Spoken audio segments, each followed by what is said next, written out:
It was December 1944, and I was serving in an infantry division in World War II. We had fought in France and had just crossed the border into Germany. We were mostly a bunch of scared kids not long out of high school, masquerading as soldiers. We wondered what we were doing so far from home, killing and being killed in places we couldn't even pronounce. Months of combat wrought changes, aging us beyond our years. We were well into winter. We didn't have winter clothing yet and had been nursing our frostbitten body parts. General Patton had told us when we crossed the border into Germany we could move into houses if they were available, to get ourselves out of the snow and cold. After all, he said, they had invited us to their country. My section found an unoccupied house that was surprisingly intact, considering the recent battle in which we had pushed the Nazi troops out of the rural village. The German family who owned the house had retreated with the German soldiers. During this lull in battle, we were getting warm for the first time in weeks. My 3 little sisters had sent a package which mysteriously got to the front all the way from Idaho, almost half a world away. In it was a miniature Christmas tree about 1 foot tall, along with some icicles and tinsel. It was nearing Christmas. We set up the little tree on a fireplace mantel and decorated it. The thoughts of each of us went thousands of miles away to our own family circles and what was happening back home. As we feasted our eyes on the little tree and our minds went on long journeys, we heard a noise in the barn attached to the house. We had been careless in the flush of victory and had not made a thorough search of the buildings.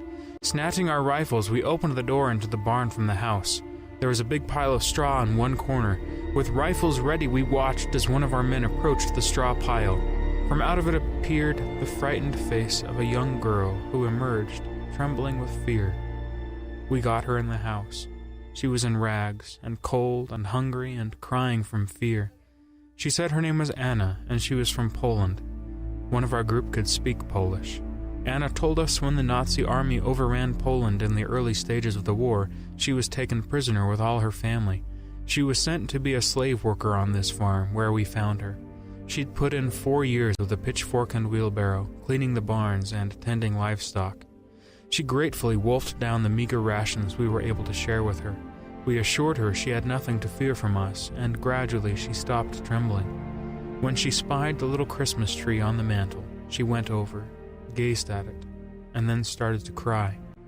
Hitler's godless Nazism wasn't tolerant of Christian observances or symbols, so she hadn't seen anything like it since her capture.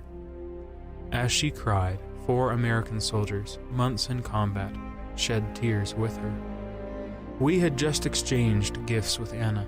We had given her the blessed gift of freedom from slavery. She gave us the gift of her gratitude, and gratitude that our mothers and sisters had not been brutalized as she had been. For the first time, I understood fully why we were involved in this war and why we had to win. After more than half a century, and from half a world away, thanks again, Anna, for your gift that Christmas time.